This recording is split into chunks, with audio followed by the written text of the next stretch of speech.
Hello, hello, everyone. Welcome, welcome, welcome, everyone joining us live and to everyone watching the replay. Welcome to YouTube. I'm Nkechi Oguchi, CCMO at Itana. Itana is the home for Africa's startups. We exist to make it simpler for founders to set up, operate, and scale their businesses in Africa. And a big part of that is making sure the right conversations are happening. That's exactly what today is. Everyone has an opinion about Africa as the next big opportunity. But the real picture, the friction, the breakthroughs, the things that actually move the needle, rarely make it into the LinkedIn post or the keynote stage. So today we're sitting down with two people who have been building with conviction for the long term. One spent some time on the outside, did the groundwork, and bet on the continent equally. One has been building the infrastructure for Africa's innovation story from the inside. We're going to talk about why Africa and why now, what separates the people um, who say that they're watching Africa from the people who actually are ready to move, and what you should do if Africa is seriously on your radar. So this session is one that is going to be very impactful, and I really hope that everyone participates in the conversation and get a lot of takeaway from it. So let me introduce our guest. I'll start with Josiah Senu. Josiah studied law at the LSE, Harvard, and Oxford. Just impressive, really. And he became the youngest Kennedy Scholar at Harvard in over a decade. He could have had a very comfortable legal career, which he didn't take. And at 21, he exited his first startup within 8 months. He then joined TEA as their 12th employee and helped scale it to over 2,000 people across 25 countries and a $9.6 billion valuation. There's even just that amount, right? He was named Entrepreneur of the Year in 2025 by the Sutton Trust. He's now building Zuba payment infrastructure for Africa after spending months on the ground in Lagos, Nairobi, and Cape Town, understanding exactly what was broken. Josiah, welcome. Thanks for having me. It's great to have you. When I look at your profile, I just feel humbled by all the things that you've done. For someone who's restless, I can understand. You just want to do making the rest of us look bad. You're gonna make me uncomfortable. I need to. Right, like I feel like a minion right now. Please, Clinton, I'm coming to yours. And so the next person we have is Clinton Nnaemeka himself, who didn't wait for someone to build the infrastructure for Africa's tech story. He built it himself, which I think is absolutely impressive. He's the founder of Spark Africa, which has supported over 800 startups across Lagos, Nairobi, Accra, and Doha. He convenes the Africa Startup Festival, and he's the founder of Africa Technology Expo, now in its fourth year, drawing thousands of enterprise leaders and decision makers to Lagos, and described by the participants as the CES of Africa. This June, ATE expands to a 2 day format for the first time. And it matters to this conversation because the Doing Business in Africa tour leads directly into the ATE week. So, welcome, Clinton. Thank you for having me. Go. It's great to have you both here, right? And I've been excited for this conversation. I feel that there's a lot that is being said about Africa, and I love that now we are taking the charge and the lead in telling our stories and having this conversation with two of you who are building remarkable things and have done the work. I think it's very, very enriching. So I can't wait to dive right into it. So I will start with Clinton. So, Clinton, ATE has grown significantly from a single day event. And for someone who has done events, I know how hectic it can be. And then imagine doing a whole expo. So, it's grown from a single day event to a 2 day enterprise platform with thousands of attendees from across the globe. What are you seeing in that room now that wasn't there 2 or 3 years ago? First of all, thank you for having me, and it's a real pleasure to be collaborating with your team for 88 this year. I think that one of the things that I'm seeing this year, I mean, ATE for the past few years has been focused on enterprises, people who are building the rails of trade and the rails of technology business in Africa. And I think that over the past few years, we were focused mostly on, you know what, let's just bring the right people in the room, the people that move the billions, right? Or that move trade in the region. And I think that more recently, we're seeing global institutions be a bit more interested in the region. And I would explain. So at 80 this year, we have folks from Nokia to Techno to Visa and whatnot.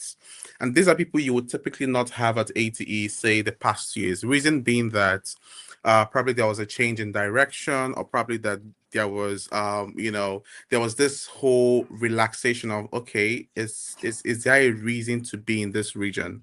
Is there a reason we should keep investing in the region, right? And so for this year, one thing that we are seeing, sorry, they're fixing things over there. Well, for this year, one of the things that we're seeing and that is making me proud and making me a bit more bullish is that number one, global companies are reenacting their investment in Africa. They're asking themselves, what do we do more? How else can we play the long game here? Yes, there is the repetitive cliche of, Africa would be the next big, region within the next couple of years. Yes, we would have the largest youth population and whatnot. That is a cliche. I think the next big thing we are seeing now is Africa would be the next biggest economy. But that comes with a caveat. And that caveat is that what are individual economies going to do about it? Because it's one thing to stay there and claim that, oh, don't worry, you've got the youngest population. Just close your eyes and open it, and it would be the next big thing, right? But and it's another thing to make that a reality. And I think one of the things that we are seeing more recently is number one, there a lot more global companies are choosing to invest in this region. In fact, just yesterday in Kenya, President Macron from France came down for the Africa Forward Forum, and that is a big bet that France and Europe is beginning is or threatening is investment in the region. I mean, although there are some double side comments on that entire engagement, but one thing is clear, yeah, one thing is clear is that a lot more serious minded companies, global companies, are choosing to make their next big bet in Africa. And it's left for us as a region to be a bit more intentional about those bets. And what that means is pretty much creating ease of doing business, creating a good way to do business, a good systems, great systems to deploy those capital and those infrastructure. Amazing. I think that that's really remarkable because we have seen a lot of shift, a lot of people that are interested and trying to figure out a way to do that. And I think ATE does help with that. Now, I'm looking at it in two ways.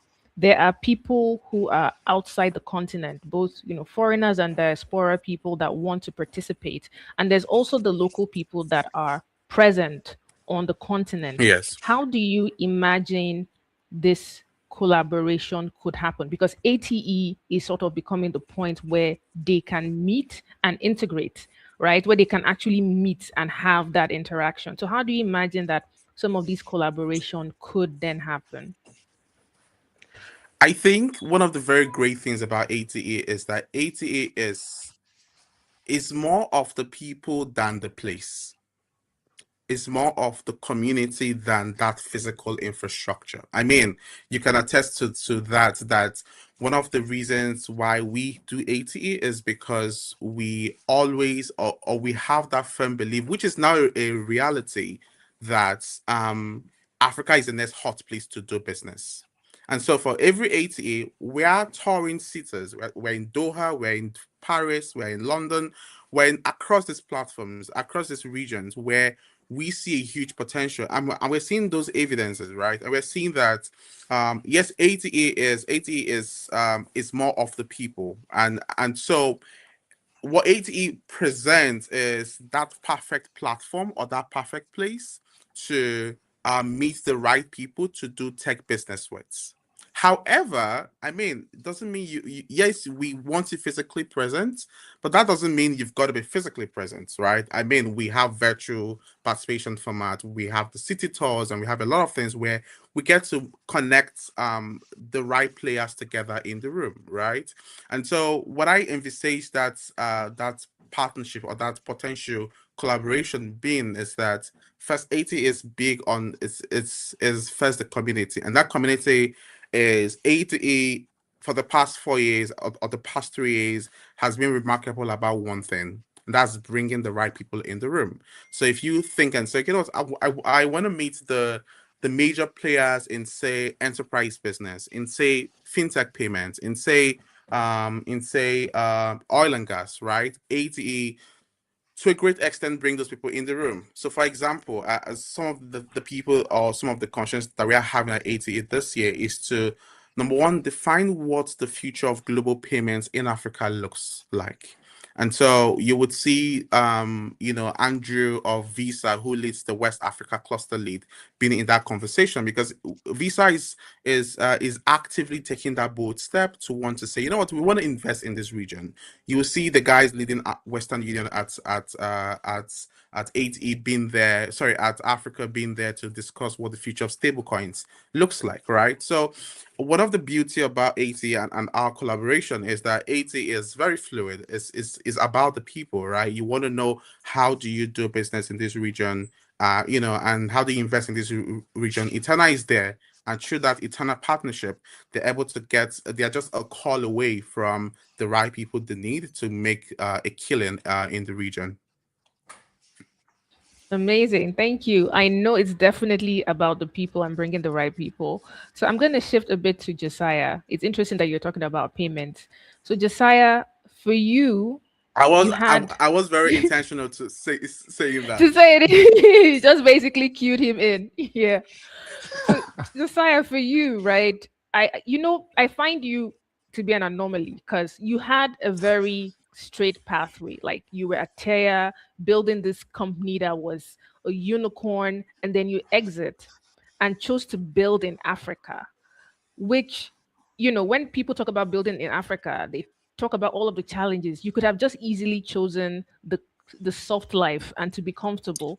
What did you see about Africa that made you want to build here specifically? And not only are you just building here, you're doubling down, which means there's something that is informing the decision to keep going. You could have built anywhere else. You could have even chosen a different market. So what informed you to choose Africa?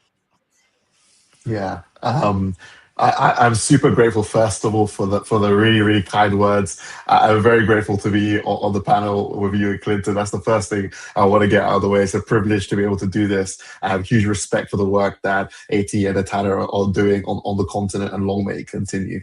Um, I guess to answer your question, why choose Africa when I could have gone anywhere in the world? It's true. A lot of investors will say there are easier places in the world to go and build, but I guess there are two reasons that really are why I chose Africa. The first is deeply personal. So, my parents are Nigerian. I was born in Gabon in Central Africa.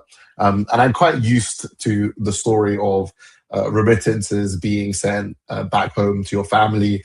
I'm quite used to the challenges of navigating local life in places like Lagos or Nairobi or Cape Town, and what people have to go through in order to just have a basic life.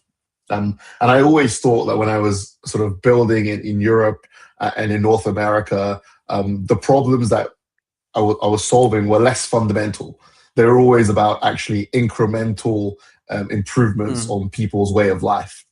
But actually, when you're building it in Africa, you're actually able to contribute to fundamental infrastructure, right? Because the infrastructure that is required to help people just isn't quite there or isn't working in the right way. And I think when you're an entrepreneur who wants to work on the hardest problems that you can encounter, I felt like I wasn't really a true entrepreneur if I didn't go back home and try to solve the problems there and try to fix the infrastructure that was there. So for me, it's a personal story that draws me first to the continent. And then the second is, as much as I love Africa, I kind of want to also build a global business, right? I'm not there to just try and build something that is in a local area, but something that really goes big. And often when you look at the stories of businesses that have succeeded on the continent, they haven't succeeded because they've been a purely African story, or at least they haven't exported that story to the rest of the world successfully. And so one of my challenges, I thought to myself, was, well, how do I do that? What are the things that actually make the continent super exciting to be able to work on? And there are things that Clinton says that are a cliche, but are actually very, very important to nevertheless impress, right? Like the population of Africa is expected to double to 2.5 billion people by 2050. Yet with its current number of 1.5 billion, there isn't a unified payment processor. More than a quarter of people on planet Earth will be African by mid-century. Like this is the fastest growing consumer market and labor force that exists in the world. Every Western business will want to operate into it, sell into it, hire into it, and they'll want to move money reliably into it.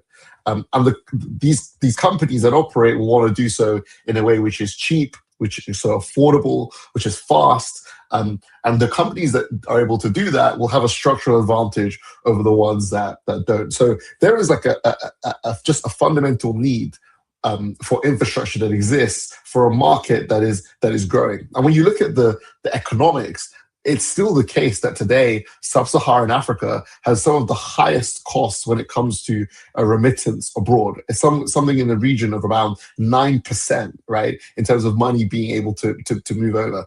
That just is unfair. That's a tax on hardworking people. That's a tax on the diaspora that moves abroad, or the immigrants that move abroad and send money back home. Like they have to work twice as hard. This narrative continuously perpetuates. And when you have a desire to destroy inequality, or at least ensure that any inequality doesn't do harm in society, it becomes almost imperative to say, okay, we're going to go build on the continent. It's almost a no-brainer to say you're going to go build on the continent, because not only the personal, but the economics tells you that this is probably going to be one of the most significant things you can do in this century.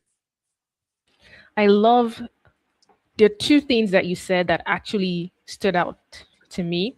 One is you talked about how there are lots of new frontiers that a person could venture into in Africa, because there's still some green spaces to explore. The second part is that you saw it as a good business decision. You said you want to build a global business, and you've looked at the economics and seen that I can build a global business from Africa. Because some people looking in would always see Africa as a charity case. For some people, they don't see it as good business. It as, oh, I'm just doing it to help these people. But for you, you're seeing it as this is good business decision, and you're backing it with the research and the numbers.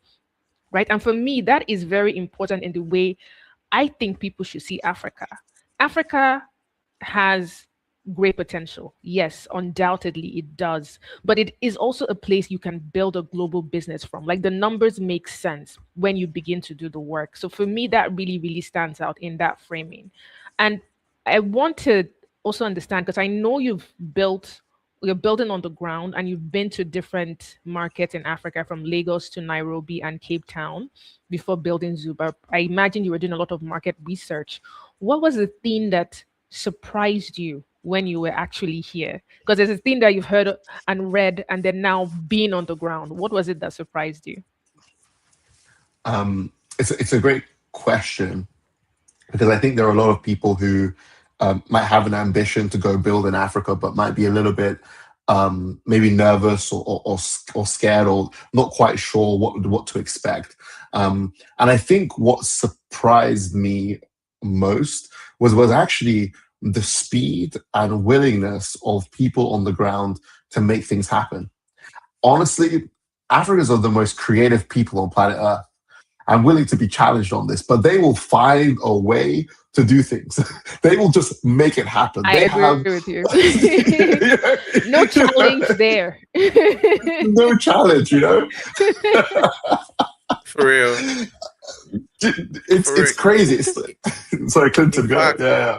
I was looking at the data at the tax in the US, the people who pay taxes, and it was shocking to see that Black immigrants, are like the largest contributors of tax to the economy. I'm like, you know what? This can't happen from a community of sluggish people, of lazy people.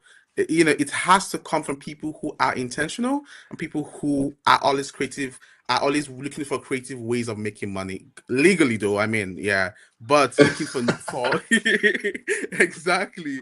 But you know, it was just a very shocking data to see. I mean, maybe not shocking because I mean I always knew that, but I was like, you know what, this is backing up that claim that Yeah. nah, this nah, we're a unique breed. To be honest, I mean, but sorry, go ahead, please. No, I think you're right, Clinton. I like it. It's actually easier to do business in Africa than it is in Europe. I mean, if you think about the sales cycle, right? Like in Europe, for example, like my sales cycles are just super long, right? Like the people I want to speak to, the decision makers, I'm going to have to go through lots of bureaucracy. Actually, in Africa, if I want to do a deal, I'll just do a deal, right? Like, and it will happen. It will be real, and it will move at the speed of light. And that pace, right? It's almost American in flavor, right? Like the Americans also have this sort of like style of getting things over the line pretty quickly. And I think it's funny to say I grew up in London, and I would say let's say Nigerians have more in common with the Americans in terms of the way they do business than they do with the Europeans. And I think if you're going to the continent for the first time, that might surprise you, right? And I think when people face obstacles, it's very easy to say I can't do it. It's not possible. And I think because Africans they just face these challenges in terms of infrastructure naturally, they find those creative solutions, which makes them again better entrepreneurs. It makes them actually better innovators. So take for example one thing where data or the mobile network locally in a place like Lagos is super challenging, right? You go to a particular market and it's very hard to get that connectivity. And you might think to yourself, okay, well, that's a structural challenge. If people can't download my app and have a large number of megabytes, it's going to be super hard to build something. But actually, that limiting constraint is fantastic because what it does is it forces you to think about your customer much better. Like, what does your customer actually need to do in order for them to have success, right? And how do I limit that to the bare requirements? Because I know that my customer can't sit down and download, a 100 megabyte, 300 megabyte app, right? Sometimes people have to like delete their Spotify account in order to do an activity and then re-download it, right? Like that's the stuff you get, right? By being on the ground with the people, but it just makes your product better because that de minimis, and this is how we think about building a global business, right? Is like if I can build a platform for a local African merchant in a way that they're able to just get going super speedily, that de minimis will probably be really good for every business in the world, everywhere. There is no reason why that's the case because probably that African is facing far, far more challenges than you are in your market. And that is the blueprint for a successful business, in my opinion. Where people see problems, Josiah sees opportunity. He was like, wow, so you're suffering to get this interesting. But it's true. That's the context that is needed. People try to copy and paste models here, and that's the thing, right? You got to experience it and get the context. Even the story, the example you gave is obviously from context and getting that. And you and I met last year. you were at the Doing Business in Africa tour, and we designed it specifically to help people to be able to have that in-person, on-the-ground experience instead of Webex, right? And you got to meet other founders in the process. What did being in that room give you that was so unique? Like, what did that experience give you that was so unique? Yeah, I think there are a number of different things that I think were very unique in terms of the DBiA tour. Number one, I would say is network, or actually more importantly, community. And community is really important, right? That's, I think, the what Itana is doing, ATE is doing, people who are experiencing the same problems as you, the same challenges as you, and can introduce you to the right people that you need to work with. Because one thing about building in Africa, which is key, which is important, is that it's about relationships. It really is about relationships. Who are you spending time with? Who are you getting to know? What are you do? How are you helping them? How are you like being resourceful, right? Like that's what I found has been really useful from that. The second thing I think is introducing innovation, right, and showing the innovation that's possible. I mean, we went to go and see Alaro City, right, and Alaro City for me feels like a great project in terms of the ambition of the continent and where it can get to. Because what you have is really a space where a number of businesses are able to operate from. The startup culture is there. It's self-sufficient and self-producing. It creates jobs for the local area. It's a project which is manifesting a really core idea of what it means to be an entrepreneurial. And I think that introducing innovation element from Itana again was world class. And then thirdly, I think it's helpful for those who might have a bit of prejudices or pretenses or biases around what it means to build in Africa, right? And I think it completely demystifies it. It is safe. You're not going to get hurt. They're like, do you know what I mean? It's like these are things that are important to say because people get worried that are my people safe? Like, can I grow? Can I hire loads of people? What about the talent that's there? Is the talent? Of course it is. Of course it is. And I think like that tour did a great job of just demystifying it, and it's like anywhere else in the world except even more beautiful, even more electric, and even more hustle. Amazing. I'm surprised you didn't mention the And I nightlife, think but okay, no problem. My co-founder isn't here. If he was here. Yeah, Max would have been like, and one more thing. Exactly. for sure. And I think that to just add to it, I think one of the very good things about the tour and the entire experience is that you get to meet the people you want to meet. You get to meet the people you want to meet, and it just sort of gives you a glimpse of what operating a business in the region will look like, from the regulators to the operators to the people who you probably would want to have a beer with. It gets you into those rooms that you would typically not be able to get via, say, a LinkedIn message or or a call, right? And I think that's one of the beauties about the tour. And you also get to have a chance to share who you want to engage with, be it at ATE or be it at the tour itself, and the team is going to be able to curate and get you those contacts so you can have a very exciting launch down there. So I think it's really good. Amazing. Thank you so much for adding that as well, Clinton. So, just I'm going to ask you one question, another question before I come to Clinton. But before I do, there's something that you said about how being on ground helps take away some of those prejudice. On how we started doing the Doing Business in Africa tour was one of our investors. We designed curation for him to come in to Lagos, and that was his first time. And being here was just surprised. Like he had that shock of, oh my God, this place is so vibrant, it's so amazing. The people are so smart. People think that would I get the talent? And whilst he was here, I was like, these people are really, really smart. So when he went back, he hired a few Nigerians on his team, and he saw that these people are able to deliver great quality. And over the time, he kept hiring more Nigerians on his team. So it's interesting to see how someone's mind just shifts just by coming and seeing themselves and experiencing it. But I want to ask Josiah, what would you say to someone who is watching and thinking that they can figure out Africa remotely without ever coming? Because there's some people that are building for Africa and they've never been here, like ever. What do you have to say to them? Yeah, that's a challenge. You're building hard stuff and then you're making it harder for yourself. There's just no reason. There's no reason. But yeah, I think if you're building for the African continent or in the African continent, you have to be there. You have to be close to the customer, right? Like we have our team locally in Nigeria. We are doubling down and hiring more.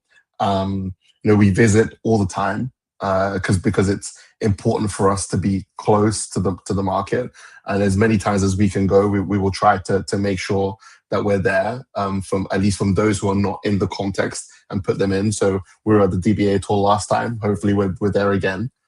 And I think it's just impossible for you as a business to truly understand your customer, right? If you're not close to them, right?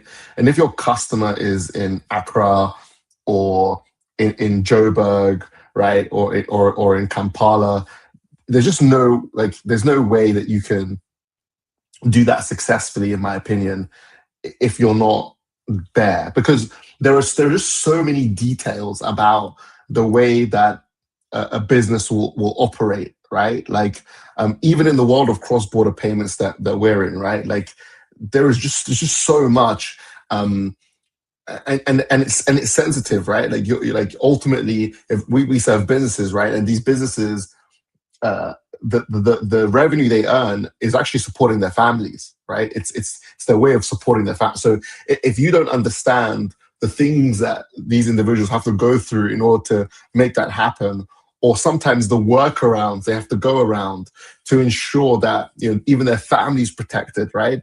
Like you have to be sensitive to that, and you won't really understand that, in my opinion, if you're not on the ground. So I would highly encourage any founders who are thinking about the continent, who want to build on the continent, to take the time. Like you'll actually have way more fun than you realize. And it's not even just the Nigerians, right, who know how to have a good time and party. They're probably like number one on the continent. But like, like it's. Oh, I'm there for a reason. Exactly, exactly, exactly. But honestly, like it's everywhere. Like Africans have an energy that's infectious, that's contagious. They're happy people. Despite all the challenges, they're happy people. Why is that the case, right? And I think that's something that you just you don't know until you're there. Amazing. I think that's great. And I'm inviting anyone who would like to be a part of it. Come in this June. I think we'll share more details later, but it's completely true. It'll be great to host you all in Lagos this June 23rd all the way to ATE um, on the 27th and 28th. So, Clinton, now over to you. ATE is built, and for people that are just joining, ATE is the Africa Technology Expo. So I just said AT, and some people are wondering what is that. So AT is Africa Technology Expo.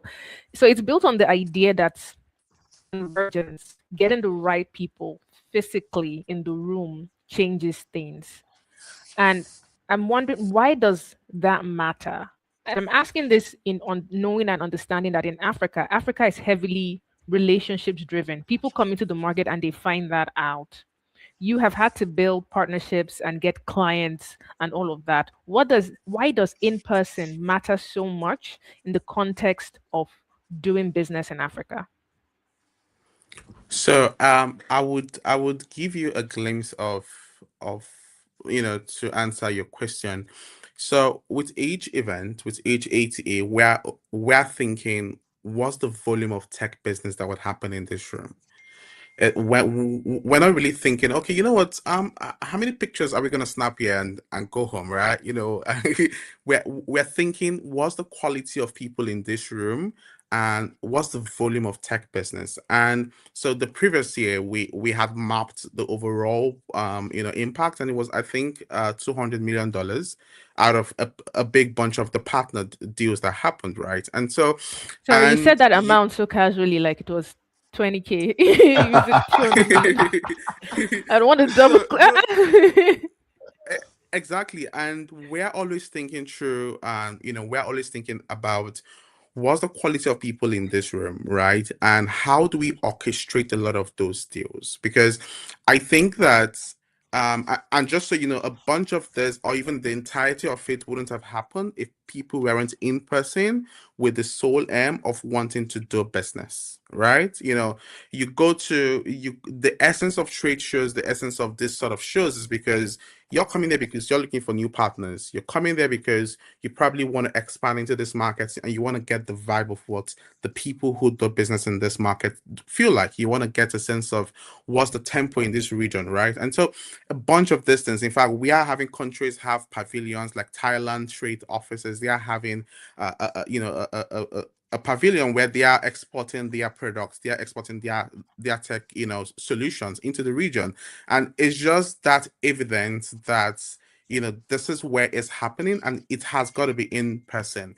We intentionally do not do any virtual streaming service because, I mean, of what use would that be? We don't want you to come to ATE to listen to talks and go home. We want you to come and have handshakes.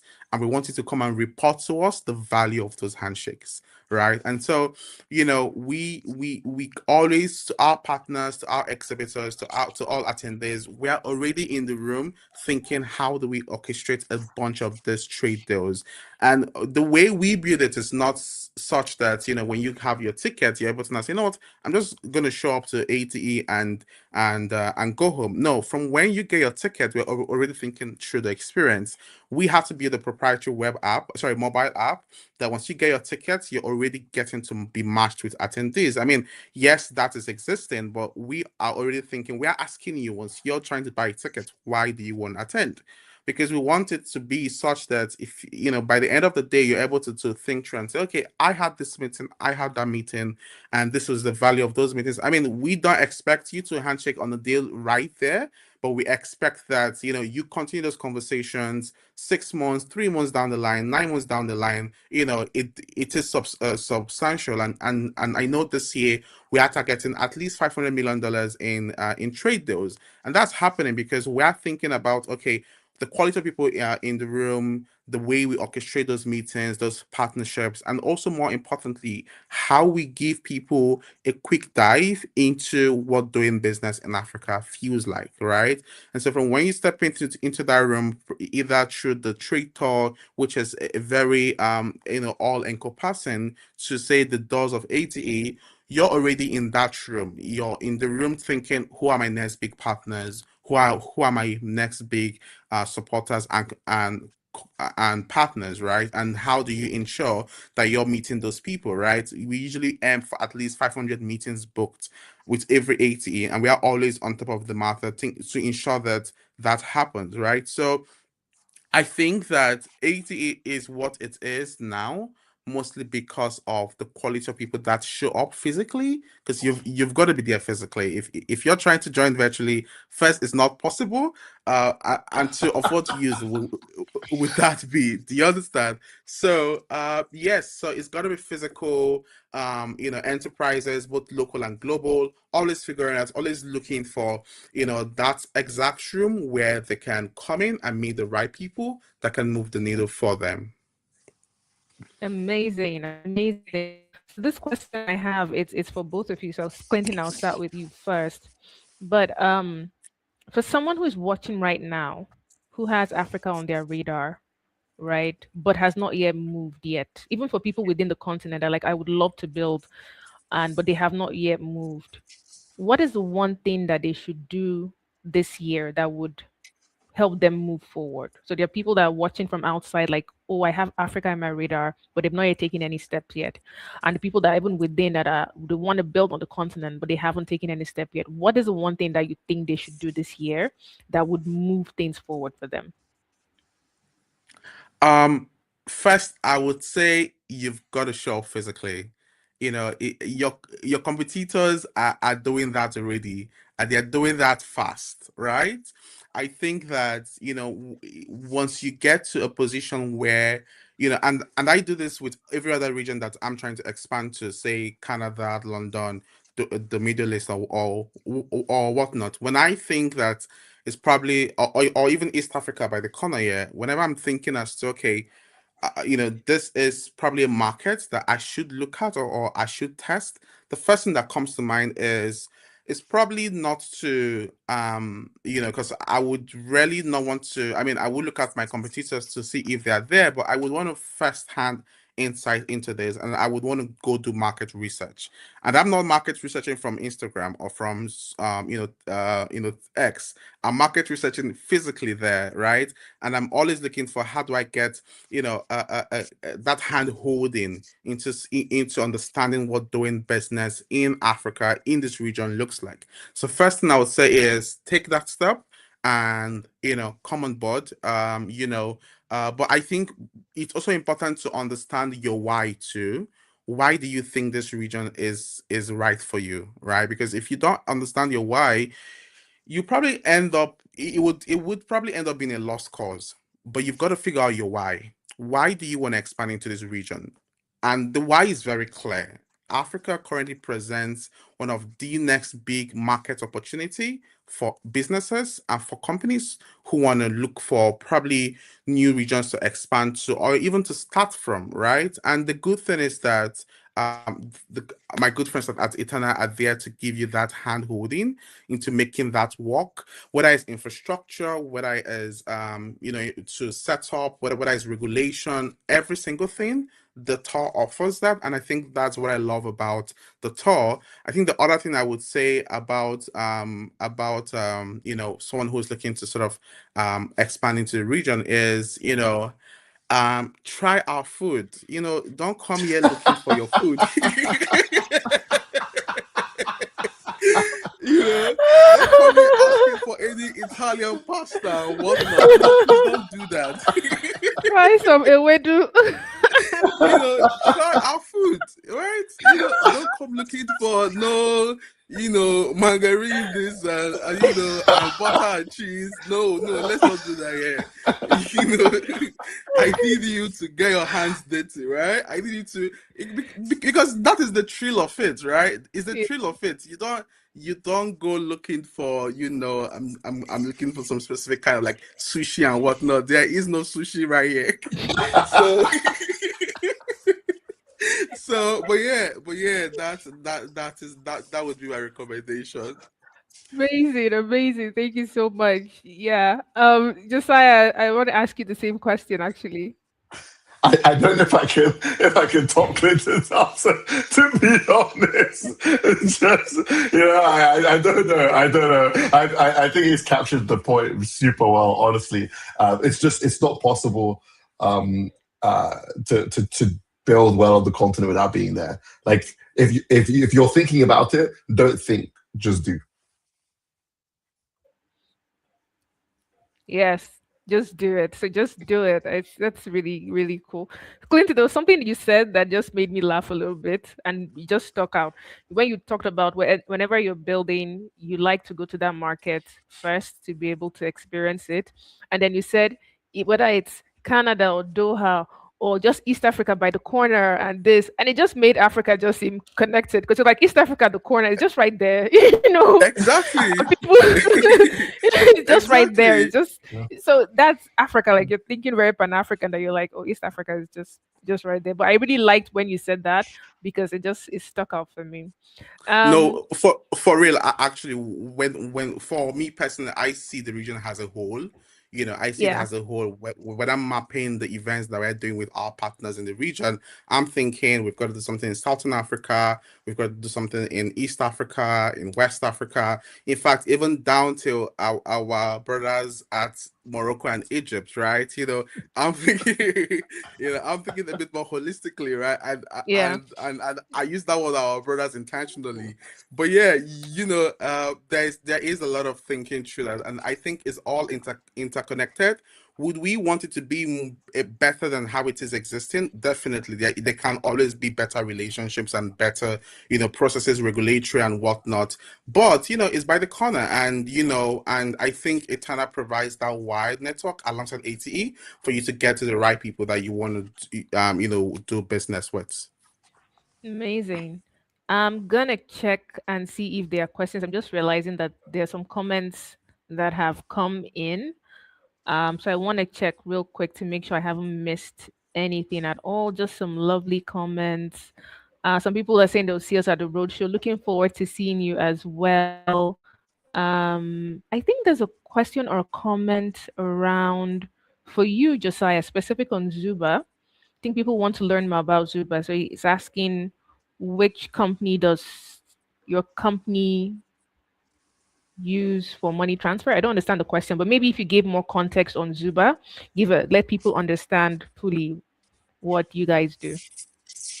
Yeah. So the way to think about Zuba is that we're a cross border payments business that is trying to improve the movement of money that happens from, let's say, places in the West like Europe and North America, as well as Africa, and connecting them both, but actually has a more global ambition to hopefully become stablecoin native payment infrastructure everywhere in the world. So, when we look at the challenges of the emerging markets, right, and the de-risking that's happening globally, where banks are basically abandoning places in Asia, in the Caribbean, in Africa, and you're unable to do a simple payment settlement. What we're able to do using stable coins is actually convert money away from being a permission into a protocol. And when money becomes a protocol, it means that no institution is therefore behind it, governing the movement of money, how money moves. Sorry. So when that is the case, you're actually building a better financial system which is democratized, which allows businesses in Africa, for example, to buy and sell easily, for the rest of the world to trade more easily. When Clinton talks about the trade deals that he's working on, right? How will the money move, right? And the dream that we have at Zuba is that we'll move on our rails. So basically, the next unicorn is loading. In case you missed it. But I mean, Call my Africa. money. Call my money. we'll create money for everybody. That is the point. You know what I True. mean? Because when you're solving a big problem, you get to also create a big business from that, because Africa's financial problems, it's a big one, and it has locked a lot of people out of being able True. to access a stable system. So this is really good. And honestly, if you are the right person to be solving it, you like hard things, Josiah, so I'm not even surprised that honestly, like if it's not hard, why do you even bother? Like, come on now. Amazing. We have just few minutes to go. I'm seeing lots of comments. If you drop a question in the comments for Josiah or Clinton, I will read it out and take it. So if you have any questions, just put it in. Right. But I want to ask for two of you who decided to build, you know, people stay in the phase where they're thinking about it, researching a lot. I know friends of mine that they've been researching for the last 2 to 3 years so what does being ready actually look like? And this is just like being ready to build a venture. Like, is there a specific moment where you realized, I'm ready, I absolutely must do this? Because there's some people that are watching who want to set up a venture, who want to do something, whatever it is, even in life, to be honest. How did you know that you were ready to take on this challenge or this project? Yeah, I can, I Also, can, I can go. okay, I mean, Josiah, please. yeah, I have to go first. So, um, I think for myself, many things in life they crystallize at a specific moment, right? So, I remember going through a phase or a moment where I was thinking really intentionally, to be honest, about what I wanted to spend, ideally, the rest of my life on. Right, so I kind of needed a project or an ambition where it would be long, it would be hard, and I may not even succeed in my lifetime. But the process and the journey of going about it, I would look at the end of my life and think to myself, okay, that was a life worth living, right? And I always say, the thing about the things that you see in the world is that they were created by someone, right? The cup you drink out of, the table that you have, someone thought about it and made it happen, right? And we are all in some way connected to creation in some form, whether it is a song that we sing, or it is a smile that we generate that makes another person happy, or a child that we have, right? All of these things are moments where we touch that potential for creation. And when I saw, I guess, the dream of what Zuba could be, and really the dream of solving the problem for those locally in the continent, building the infrastructure, building the rails, that felt like a dream that was worth pursuing, right? And it crystallizes in in that moment. And I just think to myself, one day, the idea that somebody somewhere in the world will be able to transfer money from one place to another, and they won't even think of it like it's hard. They won't even imagine that it could have been difficult. That is, I guess, for me, something where I kind of knew that that's what I wanted to spend the rest of my life on. And that's the reason why I'm building Zuba. And I hope that we are around for a very long time. I love that. I feel inspired already. Like, you picked a problem that is hard, but you knew that it is worth the challenge. Like, it's what the difficulty, Like, that is really, really amazing. And I can't wait to hear all the wonderful people who are impacted by the fact that you decided to go on this journey. Clinton, same question to you. So what does Uh, being ready look like? Like, what was the specific moment for you? sure.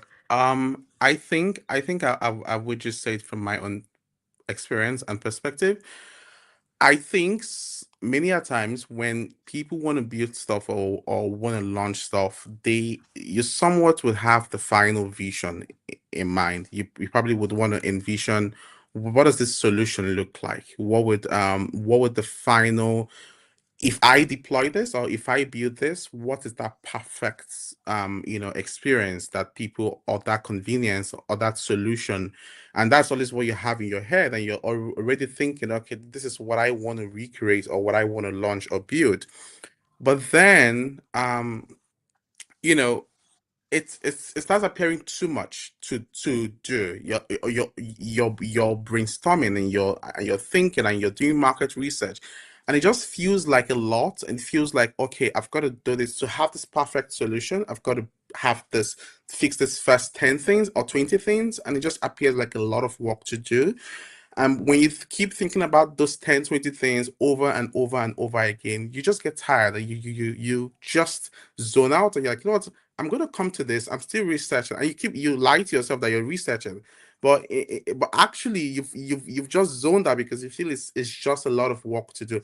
And to be honest, it is a lot of work to do. But I think one thing that has really been helpful to me is just starting, yes, but more importantly, picking the most granular work to do. Yes, there is that big thing that needs to be done to launch this. For example, I want to build a stablecoin product, or a solution, and this is what I envisage as the final product, or the solution it would provide. I want to have 20 million users. I want to do this. I want to do that, and I'm thinking marketing. I'm thinking engineers. I'm thinking product. I'm thinking partnerships, and that's a lot to think about to start building stuff. I think one thing that has worked for me over the years is just picking one bit that is important and just starting with that bit, and allow the entire process get clearer as you keep building. I don't believe in doing all at once, just trying to build everything all at once and deploy all at once. I love starting with a very granular problem, just a very pinch of the overall work to be done. And as soon as you do one, you get to see, okay, logically, this would be the next thing to do. The next thing, before you know it, you look back and you've done tons of work, and you've done a bunch of the work you never had anticipated to do all at once, right? So, but yeah, that's it. Just start, but start small. Start small. Thank you. I completely love that. Basically, what you're saying is take the step and the path will reveal itself. And it's the truth Exactly. because the world is changing so quickly that by the time you're done researching, it's obsolete. Sometimes you just have to step out and True. figure it out as you go, right? Just figure it out as you go. So Clinton is telling you that he never felt ready. He just did it. He True. just said, I'm doing this and keep going. So we're almost at time. There are some questions, but unfortunately we won't be able to take it. And just I have plenty questions for you. People are very keen Like, on this. like So for real, like I've seen like we'll six do a already. I'm whole like, Zuba jeez. session. We'll do a Jeez. whole Zuba session. People have questions for you. For Plenty, real. plenty. But that's really That amazing. I think what you're building is interesting. So even I'm not surprised. So we need to plan that. Need to plan that. For sure. But the thing is, is not even. I don't think it's the uniqueness of Zuba. I think stablecoins has product market fit, man. Like Yeah. when you look at what's happening on the continent today and everything that's going on, like we are in a revolution right now. Like, and I think people outside of AI, this is probably the most significant technological shift in recent history. And what it will Yeah. do is that it will open up the emerging markets to the rest of the world, and it will open up Yeah. Africa principally as the chief architect of that. And I think that is honestly why I'm so excited. So I appreciate the questions at the time. I'm sure there'll be plenty of opportunity in the future to discuss. Yes. We're going to create it. We're going to create it. And maybe when you come to Lagos, we would even do Right? a very nice. Exactly. Yeah, I'm just thinking, Probably like let's plan it. exactly. Let's plan it. Yeah.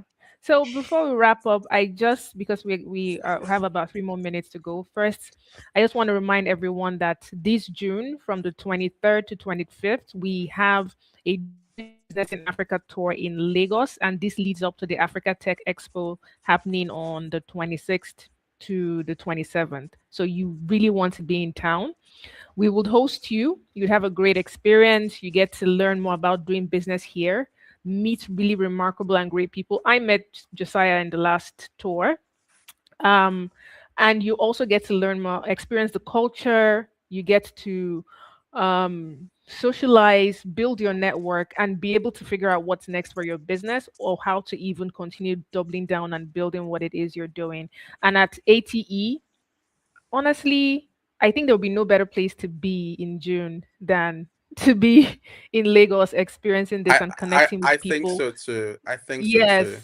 And And just we've seeing what got other the people best are food in building. town. We've got the best food in town. So I can agree. I can agree.